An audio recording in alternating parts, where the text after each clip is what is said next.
नमस्कार दोस्तों, मैं जितेंद्र द्विवेदी। आप सभी का कुशाग्र राय चैनल पर बहुत बहुत स्वागत है। हमारी कल एमपी की यूनिट थर्ड मध्य प्रदेश का भूगोल की पहला वीडियो हो चुका है, जिसमें हमने मध्य प्रदेश की भौगोलिक स्थिति और विस्तार के बारे में डिस्कस किया था। वहाँ हमने आपको अक्षांश, देशांतर और कुछ जो बेसिक्स होते हैं आपके ज्योग्राफी के, वो भी हमने कल वहाँ कराए थे। अब इसी संदर्भ में हमें एमपी के अभी कुछ और सामान्य परिचय को जानना चाहिए। जैसे कौन कौन से ज़िले मध्य प्रदेश के उत्तर प्रदेश से लगते हैं, कौन कौन से ज़िले राजस्थान से लगते हैं, और कुछ अन्य तथ्य जो आपको मध्य प्रदेश को पढ़ने के पहले, सिलेबस को पढ़ने के पहले जानना अनिवार्य होते हैं। तो आप पहले एक सामान्य परिचय देखें कि कौन कौन से राज्य मध्य प्रदेश की सीमा लगाते हैं। पहले तो ये समझेंगे आप। तो आप यहाँ सामान्य परिचय को डायग्राम से समझें पहले।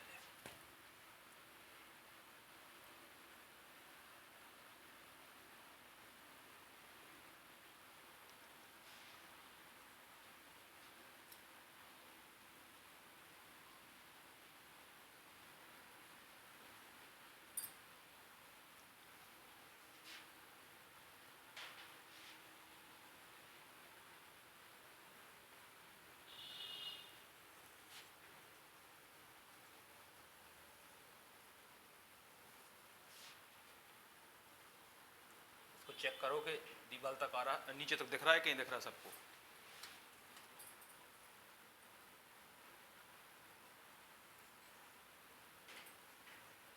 इसको यहाँ देखें, आपको नीचे तक कहाँ तक दिख रहा है।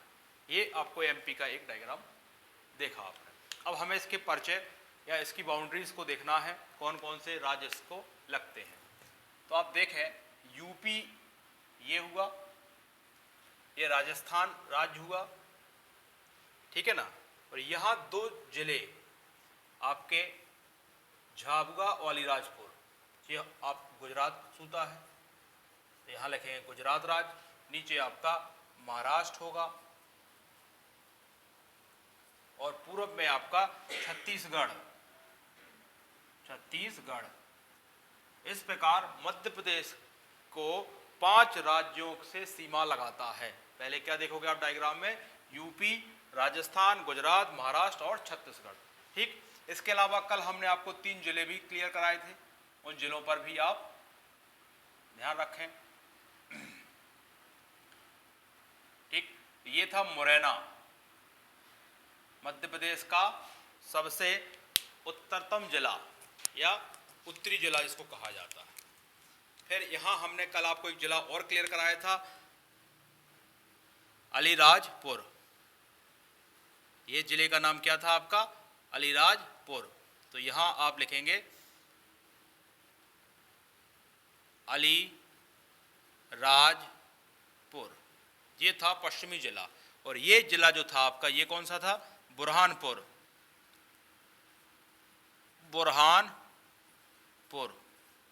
और यहां जिला जो देखने को मिला था वो था आपका सिंगरौली। ठीक। इसके साथ साथ हमने यहाँ अक्षांश देशांतर भी क्लियर किए थे। तो मुरैना कितने पर पड़ता है आपका?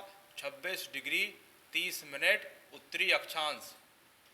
ये कल हम वीडियो में हम आपको पढ़ा चुके हैं कल के लेक्चर में। यहाँ 82 डिग्री 48 मिनट पूर्वी देशांतर। ठीक। और यहाँ अलीराजपुर का ध्यान रखें आप, 74 डिग्री 9 मिनट पूर्वी देशांतर। देशांतर, अक्षांश हम सब कल क्लियर कर चुके हैं। और बुरहानपुर 21 डिग्री 6 मिनट उत्तरी अक्षांश। इसके बाद हमने उत्तर से दक्षिण की दूरी क्लियर कराई थी, 605 किलोमीटर है। और पश्चिम से पूरब के बीच जो दूरी है वो आपकी 870 किलोमीटर है। ठीक। ये हमने कल के वीडियो में पढ़ा था। और उत्तर प्रदेश, अच्छा, सर्वाधिक सीमा किस राज्य से लगती है? तो वो भी आप लिखेंगे। यहाँ सर्वाधिक सीमा उत्तर प्रदेश राज्य से लगती है, सर्वाधिक सीमा। और उत्तर प्रदेश कि कितने उत्तर मध्य प्रदेश के कितने जिले उत्तर प्रदेश को छूते हैं, तो 13 जिले, 13 जिले यूपी से सीमा बनाते हैं,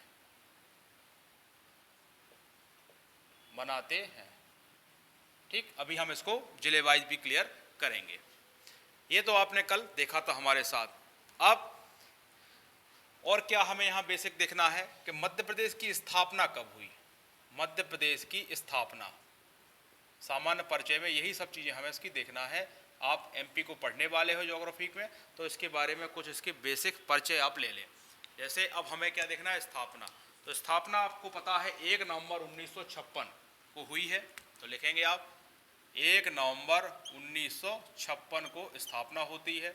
और कौन कौन से क्षेत्र शामिल किए जाते हैं इसमें, कई बार एग्जाम में बन सकता है एग्जाम क्वेश्चन, तो उस पर भी आप ध्यान रखें। मध्य प्रांत, मध्य भारत और आपका विंध्य प्रदेश,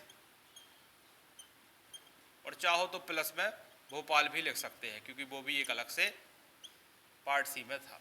ये हमने मध्य प्रदेश के पुनर्गठन यूनिट 5 में पढ़ाया हुआ है। आप जाके उस सीरीज को देखें तो आपको पूरे चीज़ें क्लियर हो जाएंगे। सीपी एंड बरार कैसे बना, मध्य प्रांत क्या था, मध्य भारत क्या था, पूरा डिटेल से हमने 3-4 वीडियो में कंप्लीट कराया हुआ है।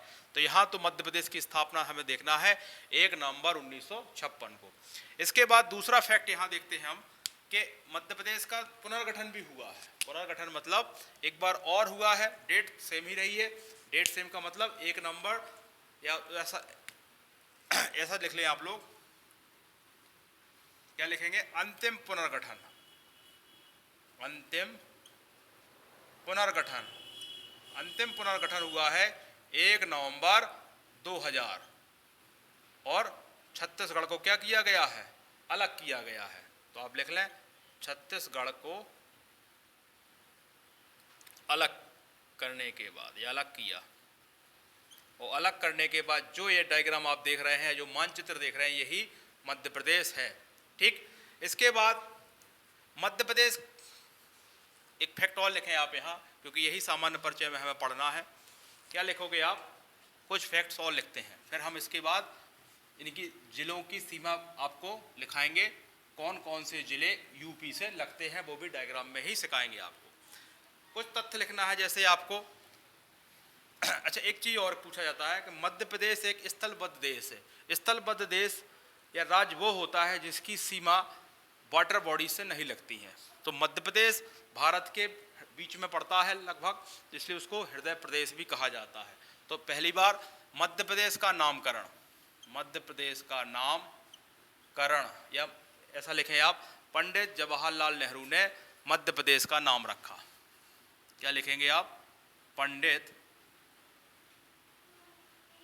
जवाहरलाल नेहरू ने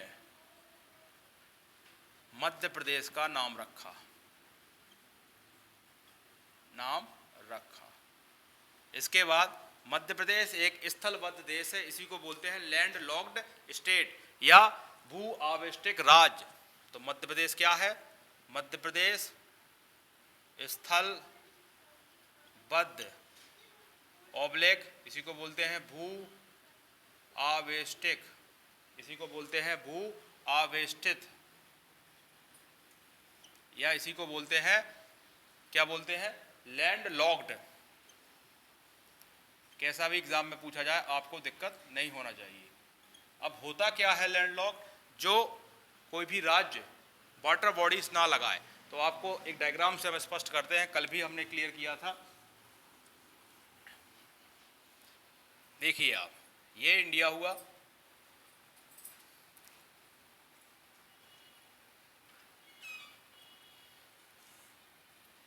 ठीक है ना, और एमपी कहाँ पड़ रहा है अपना, यहाँ।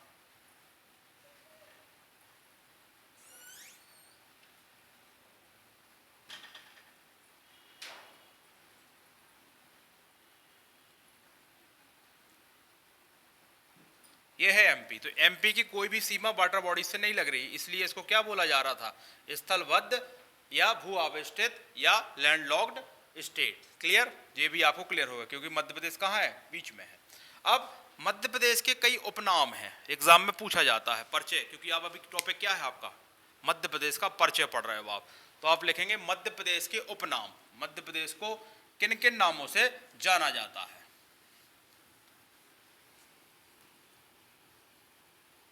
तो अब अगली हेडिंग क्या डालोगे आप? मध्य प्रदेश के उपनाम।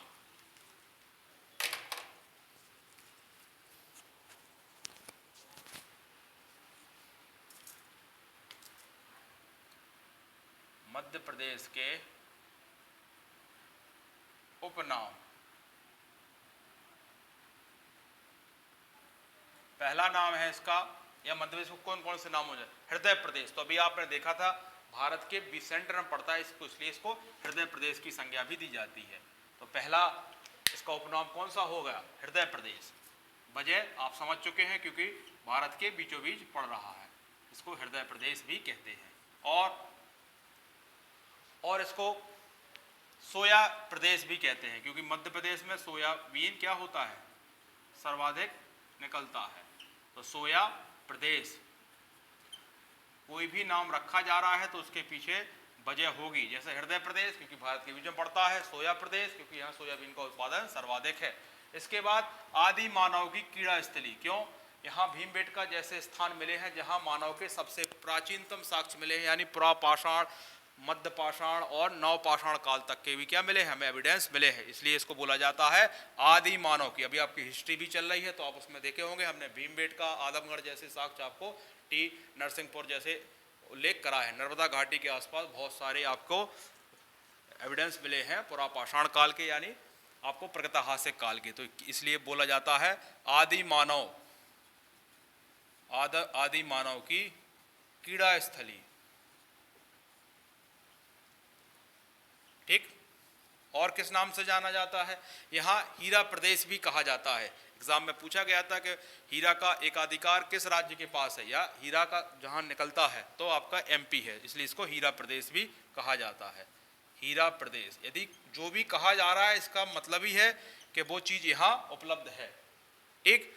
इसके बाद वनों का राज्य। वनों का राज्य क्यों कहा? क्योंकि पूरे भारत में सबसे ज़्यादा क्षेत्रफल की दृष्टि से 30.72% क्षेत्रफल वनों का है, इसलिए वनों का राज्य।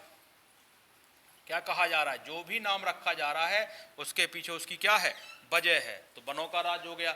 इसके बाद तेंदुआ राज्य। सर्वाधिक तेंदुआ मध्य प्रदेश में, इसलिए इसको नाम तेंदुआ राज्य भी है। देखो तेंदुआ राज्य है, यहीं लिख लेंगे आप टाइगर राज्य, है ना। और अभी मोदी जी ने जो आपके चीता लाए गए हैं नेमीबिया से, तो वो भी कहाँ है? एमपी में। इसलिए आप एक नया नाम जो एग्जाम में सबसे ज्यादा पूछने की संभावना है, क्या? चीता राज्य।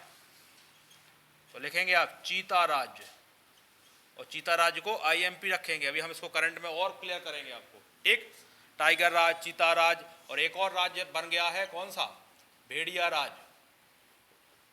भेड़िया राज्य।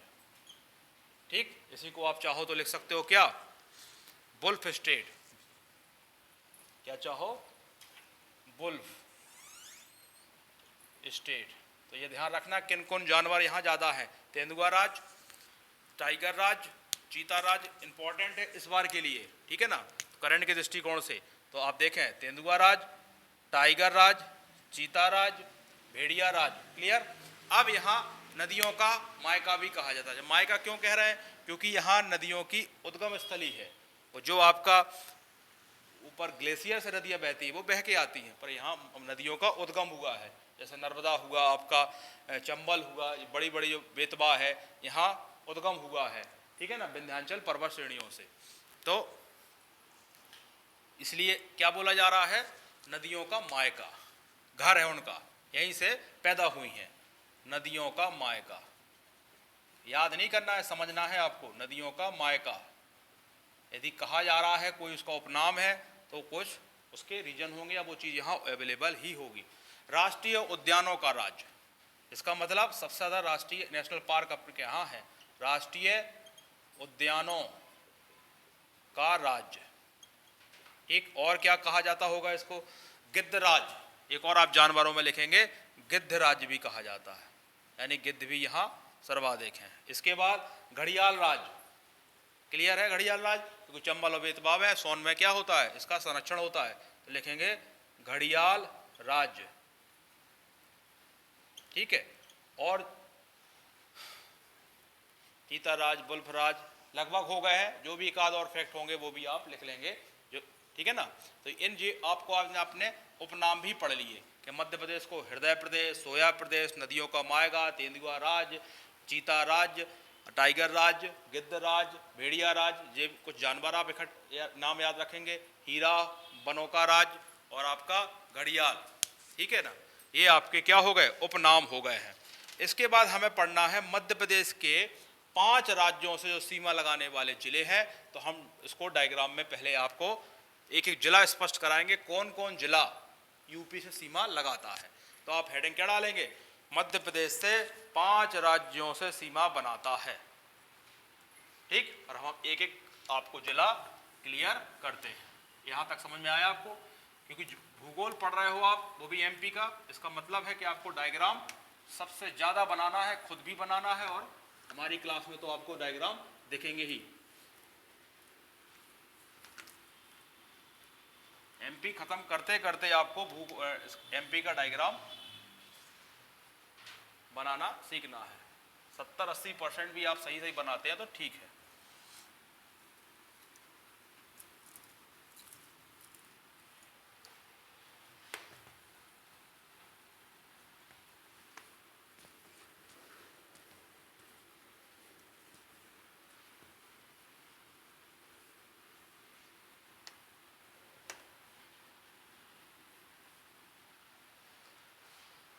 क्या डालेंगे हेडिंग, मध्य प्रदेश 5 राज्यों से सीमा बनाता है।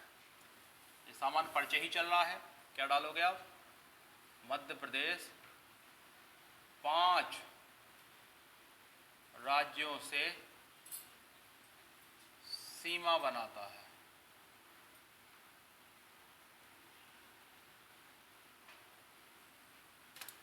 पहला राज्य है आप यूपी देखेंगे। पहले आप यहां डायग्राम क्लियर करते हैं, छोटा सा एक एमपी का मानचित्र।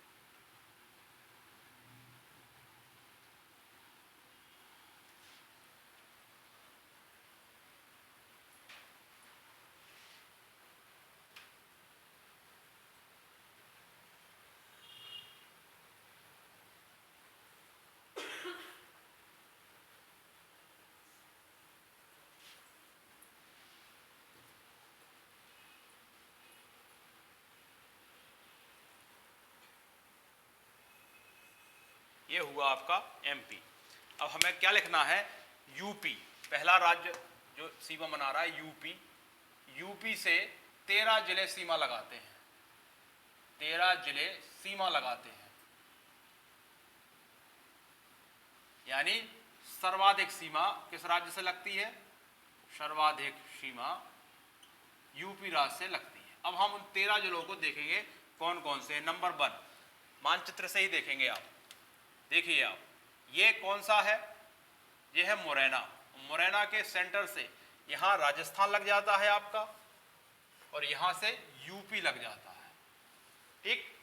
तो अब पहला जिला कौन सा फंस रहा है या किसकी सीमा लग रही है, मुरैना।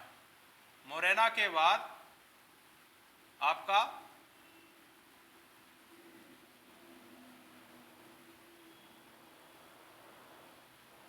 ये हुआ भिंड। भिंड के बाद दतिया, दतिया ये हुआ श्योपुर, तो ये आपका बीच में ग्वालियर, और ये शिवपुरी। शिवपुरी देखिए आप, पहला भिंड, मुरैना, भिंड, दतिया, शिवपुरी। शिवपुरी के बाद अशोकनगर, यहां लिखेंगे आप अशोकनगर। अशोकनगर के बाद ये जो लगता है ये है सागर। सागर के बाद ये हुआ निवाड़ी। निवाड़ी के बाद ये हुआ आपका टीकमगढ़। फिर टीकमगढ़ के बाद आपका छतरपुर। छतरपुर के बाद पन्ना। पन्ना के बाद ये हुआ आपका सतना, और सतना के बाद रीवा, और रीवा के बाद आपको ध्यान रखना है सिंगरौली, सिंगरौली। और यहाँ सीधी जरूर जाता है पर सीधी छूता नहीं है, इसलिए आप सिंगरौली लिखेंगे, सिंगरौली। ठीक, तो ये जो जितने जिले हैं, ये कितने सीमा बना रहे हैं आपके एमपी से। तो आपको एक खुद इसी प्रकार एक खाली लेकर पेज लेकर उसमें एमपी का डायग्राम बनाएंगे और प्रैक्टिस करना है कौन कौन से जिले यूपी को छूते हैं। यदि आप प्रैक्टिस कर लेंगे तो आपको फिर कभी दिक्कत नहीं होगी। देखिए आप, पहला, दूसरा, तीसरा, चौथा, पांचवा, छठवां, सातवां, आठवां, नौवां, 10वां, 11, 12 और हो गए आपके 13 जिले। ठीक, अब हम आपको यहाँ एक बार लिख दे रहे हैं, क्योंकि मैप तो बोर्ड पर हमसे भी इतना 100% नहीं आता है। एक आपको आइडिया दिया गया है कि आप इस तरीके से प्रैक्टिस करेंगे। कौन कौन सा है? मुरैना, मुरैना के बाद भिंड, भिंड के बाद दतिया, दतिया के बाद शिवपुरी, शिवपुरी के बाद अशोकनगर, अशोकनगर के बाद आपका सागर, सागर के बाद निवाड़ी टीकमगढ़, निवाड़ी, 8वां टीकमगढ़, 9वां छतरपुर, छतरपुर के बाद 10वां लिखेंगे आप पन्ना, 11 लिखेंगे आप सतना, 12 लिखेंगे आप रीवा और 13 लिखेंगे आप सिंगरौली। इस प्रकार आपके, और सीधी नहीं छूता, आप चाहो तो नोट में यहाँ लिखेंगे, सीधी टच होकर थोड़ा सा बचता है, मैप में आप बारीक से देखेंगे। ये हुआ उत्तर प्रदेश। मध्य प्रदेश राज्य से सबसे ज्यादा सीमा लगाने वाला कौन सा राज्य है? तो यूपी है। सर्वाधिक जिले 13 हैं। हमने डायग्राम में एक रफली आपको समझाने का प्रयास किया है।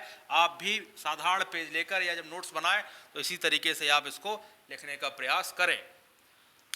अब ये तो हो गया यूपी। अब हम बताएंगे इसके बाद आपको राजस्थान के 10 जिले जो लगते हैं। तो अगले हेडिंग क्या डालेंगे आप? राजस्थान।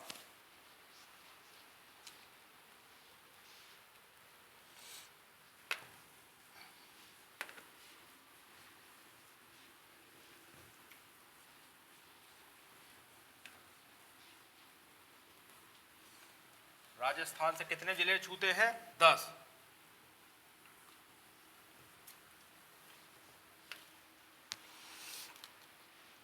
यहां लिखेंगे राजस्थान,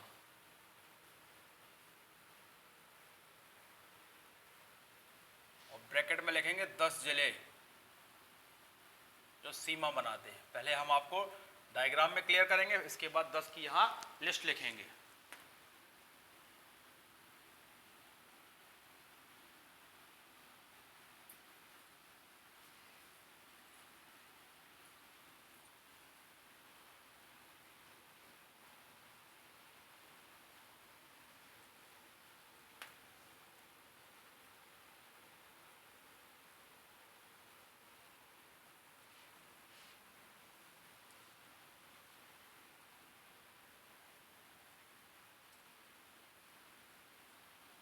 ठीक, अभी हमारा ध्यान इस साइड है क्योंकि राजस्थान के जिले यहां से टिक होंगे।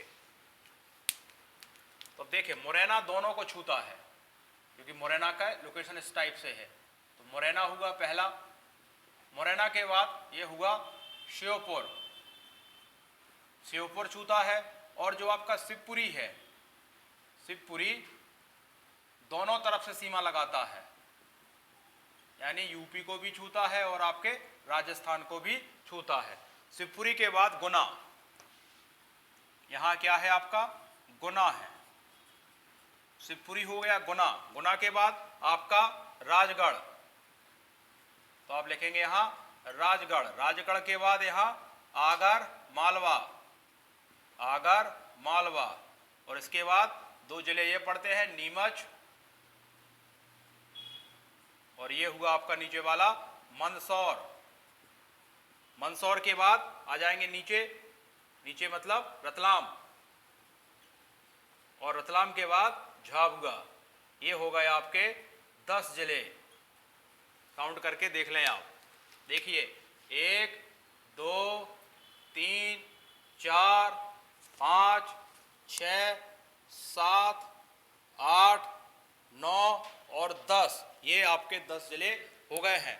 जब तक आप खुद अपने हाथ से बनाने के प्रयास नहीं करेंगे, आप ना देखो आपको जिले भी याद हो जाते हैं इससे, और आपको बॉर्डर भी क्लियर हो जाते हैं। ठीक है, हम यहाँ लिख देते हैं। अब मुरैना, दूसरा शिवपुर, तीसरा शिवपुरी, चौथा गुना, पांचवा राजगढ़, छठा आगरमालवा, सातवां नीमच, आठवां मंदसौर, नौवां रतलाम और 10वां कौन सा है, झाबुआ है। ठीक, यही आप 2 जिले और लिख लेंगे, कौन से, गुजरात वाले, क्योंकि गुजरात में अलीराजपुर और झाबुआ मात्र 2 जिले हैं, इसलिए आप यहाँ क्या लिखोगे इस साइड, गुजरात से सीमा लगाने वाले जिले, यही डाल लें आप हेडिंग, गुजरात राज्य से सीमा लगाने वाले जिले, सीमा लगाने वाले जिले कितने हैं, 2 हैं। 2 के नाम अलीराजपुर और दूसरा झाबुआ। देखो झाबुआ तो देख ही लिया आपने, ये आपका पश्चिमतम जिला जो हम पहले क्लास में ही पता चुके हैं, अलीराजपुर। ये 2 जिले जो हैं वो किससे सीमा बनाते हैं, गुजरात से। ठीक, ये आपके गुजरात के हो गए। अब हम लिखा दे रहे हैं आपको कौन से, यहां दिखा दे रहे हैं हम आपको छत्तीसगढ़ के, लिखा दे रहे हैं आपको, इस साइड छत्तीसगढ़ के हो जाएंगे, फिर बचेंगे नीचे महाराष्ट्र के। तो आप यहां लिखें,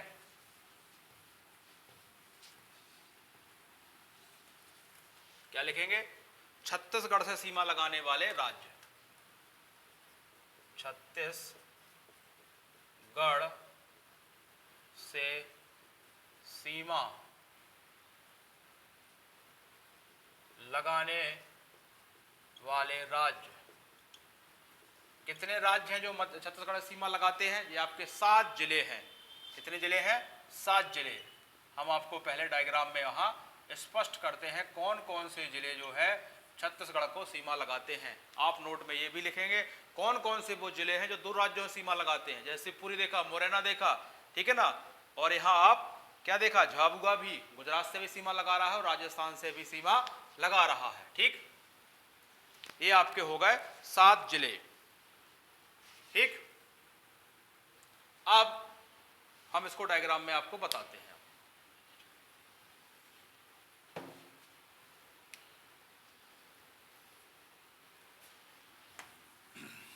देखिए आप कहां से स्टार्ट हो रहा है, सिंगरौली। सिंगरौली अभी हमने आपको क्लियर किया, ये है सिंगरौली, तो सिंगरौली सीमा लगाता है।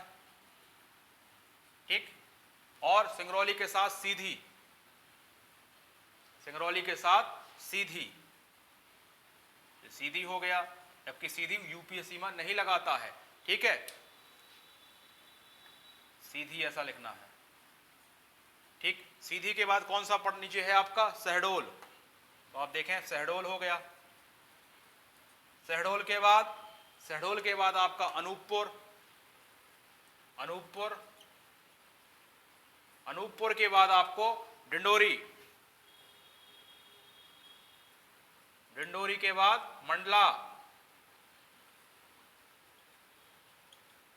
मंडला, मंडला के बाद आपका ये लास्ट में जो नीचे जिला पड़ता है ये है आपका बालाघाट, बालाघाट। कितने हो गए, देखिए आप यहां से 1 2 3 4 5 6 7, ये हो गए आपके 7 जिले। आप इनको यहां क्रम से लिख लो। यहां छत्तीसगढ़ सीमा लगाने वाले जिले लिखना है, राज्य नहीं लिखना है ना। कितने जिले लगाते हैं सीमा, 7 जिले। अभी अभी हमने आपको क्लियर कर दिया है, सिंगरौली, सीधी। ठीक, अब बचे हैं आपके महाराष्ट्र सीमा लगाने वाले जिले, तो 9 जिले हैं, उनको हम एक अलग मैप में क्लियर करते हैं क्योंकि ज्यादा हौज पौज ना हो जाए। और इस प्रकार आपने 5 राज्य देख लिए जो मध्य प्रदेश से सीमा लगाते हैं और जिले भी देख लिए। जिले आपको हमने एक बार मानचित्र में बताने का प्रयास किया है। आप भी इसी तरीके से जिलों को सीखेंगे, 2-4-6 बार आप जिले बना लेंगे और आपको सभी जिले क्या हो जाएंगे, याद हो जाएंगे। तो क्या लिखोगे आप, महाराष्ट्र से सीमा लगाने वाले, महाराष्ट्र राज्य से सीमा लगाने वाले जिले, जिले कितने हैं, 9। ये गिनती भी रखेंगे, सर्वाधिक जैसे सबसे ज्यादा यूपी में कितने, 13, उसके बाद राजस्थान 10, फिर महाराष्ट्र, उसके बाद छत्तीसगढ़, सबसे कम गुजरात। क्लियर करना है आपको हर चीज, यही है आपकी भूगोल। जितना ज़्यादा आप डायग्राम मैपिंग करेंगे वही आपकी परफेक्ट हो जाएंगे आप। अब हमें क्या देखना है, महाराष्ट्र से सीमा लगाने वाले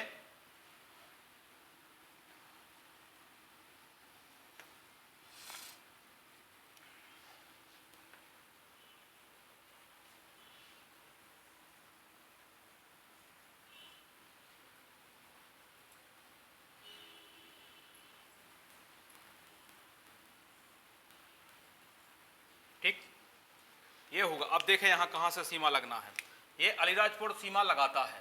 तो पहला जिला कौन सा हो गया, अलीराजपुर। अलीराजपुर के बाद क्या है, बड़वानी है। यहां धार है, धार सीमा नहीं लगाता है, ये नोट में ध्यान रखना है आपको। तो हो गया बड़वानी। बड़वानी के बाद नीचे क्या है जी आपका, ये तो बुरहानपुर है, बुरहानपुर। बुरहानपुर के बाद ऊपर क्या है, ये खंडवा। ये यहां हो गया आपका क्या, खरगोन। खरगोन के उस साइड खंडवा, तो पश्चिम में पड़ेगा खरगोन, और फिर यहां खंडवा। खंडवा के बाद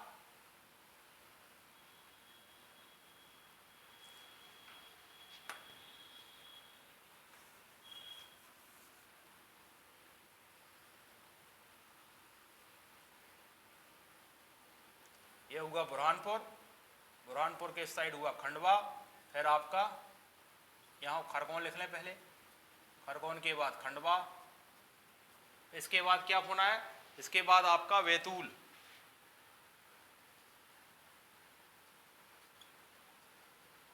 बैतूल, मैं इसको थोड़ा ठीक कर लेते हैं।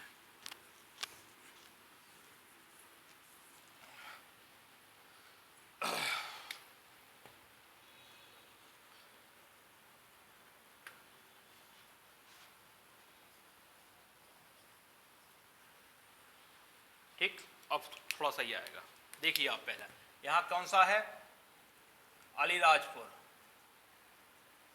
अलीराजपुर, इसके बाद बड़वानी हो गया यहाँ, और यहाँ क्या लिखना है कि बड़वानी के बाद यहाँ कौन सा जिला नहीं लगता है, धार नहीं लगता है, ये हो गया आपका बुरहानपुर। बुरहानपुर के बाद ये हो गया आपका खरगोन,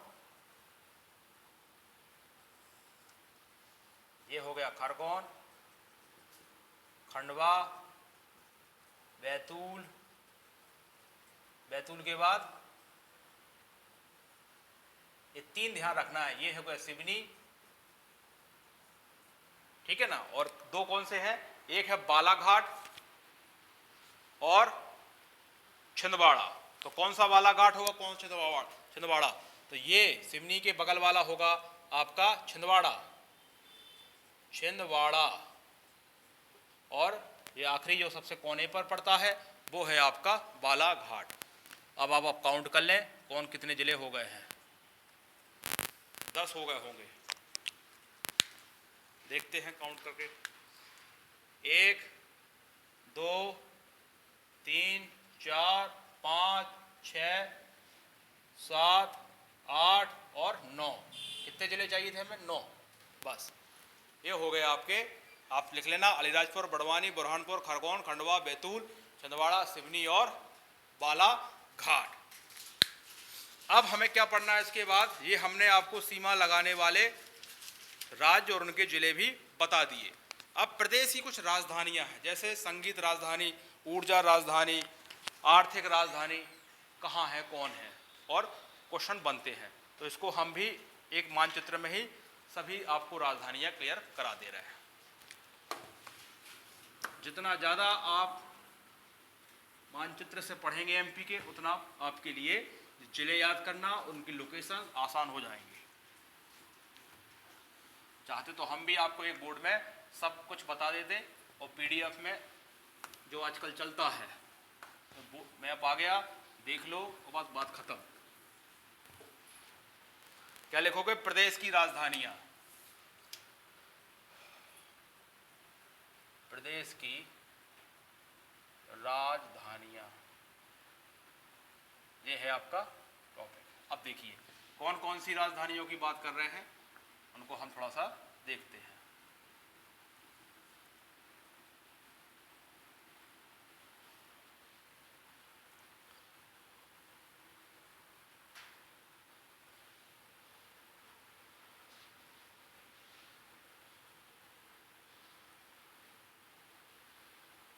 ठीक, पहले लिखेंगे आप संगीत राजधानी, यहां लिखेंगे आप संगीत राजधानी।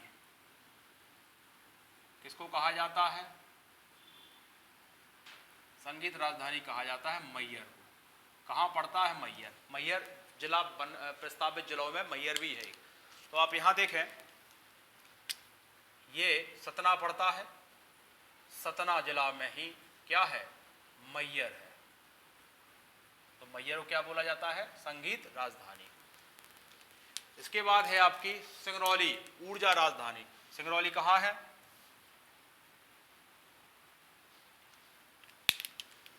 ये क्या है? सिंगरौली। सिंगरौली को क्या कहा जाता है? देखेंगे ऊर्जा राजधानी। नंबर 2, ऊर्जा राजधानी। देखो इससे 2 फायदे हुए आपको, जिले भी क्लियर, लोकेशन भी क्लियर हो रही। जैसे मैहर किस जिले में पड़ता है तो पता चला आपको सतना में, और लोकेशन भी पता चल गई। सिंगरौली भी पता चल गई कि ऊर्जा राजधानी कहा जाती है और कहाँ पड़ता है? मध्य प्रदेश के पूरब में। ठीक, इसके बाद इंदौर। ये जगह कौन सी है? इंदौर। तो इंदौर को कौन सी राजधानी कहा जाता है? तो आर्थिक व खेल राजधानी। कौन सी कहा जाता है? आर्थिक व खेल राजधानी। यही लिखेंगे आप, आर्थिक व खेल राजधानी। ठीक, अब एक होती है संस्कार राजधानी, जबलपुर। उसको देखें आप, जबलपुर कहाँ पड़ता है? ये है आपका जबलपुर। और यहाँ कौन सी चीज है? संस्कार राजधानी। ठीक, अब आ जाओ भोपाल। ये है भोपाल। भोपाल में है प्रशासनिक राजधानी।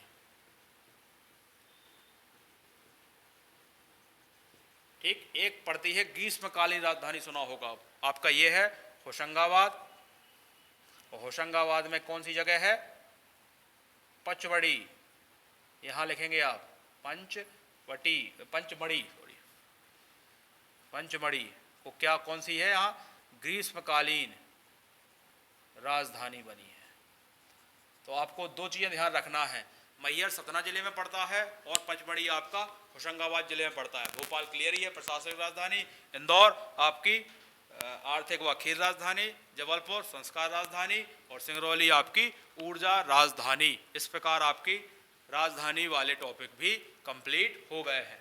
कल जो हमारा वीडियो होगा उसमें पढ़ेंगे हम संभाग, बिल्कुल ऐसे ही पढ़ेंगे। पहले हम आपको चंबल संभाग क्लियर करेंगे, जबलपुर संभाग, उज्जैन संभाग, और 10 संभाग है। हर एक संभाग को हम आपको डायग्राम में विथ जिले बताएंगे। इस तरीके से आपको धीरे धीरे सब जिले आपको क्या हो जाएंगे? याद हो जाएंगे। और जब जो आप नोट्स बना रहे हैं वो भी आप इसी पैटर्न से ही बनाएंगे, ताकि आपको एमपी की एक एक चीज याद हो जाए। क्योंकि एमपीपीएससी निकालने के लिए एमपी क्या है? अनिवार्य है। 35 से 38 क्वेश्चन प्रीलिम्स में आते हैं, है ना। तो प्रीलिम्स निकालने का तो एमपी क्या है? अनिवार्य है। इसलिए एमपी की एक एक चीज, 52 जिले आपको पूरे याद हो, एग्जैक्ट ना हो पर आपको लगभग तो पता हो कहाँ है। ठीक, आज की क्लास, कल हम पढ़ेंगे संभाग। और आज की क्लास के लिए धन्यवाद।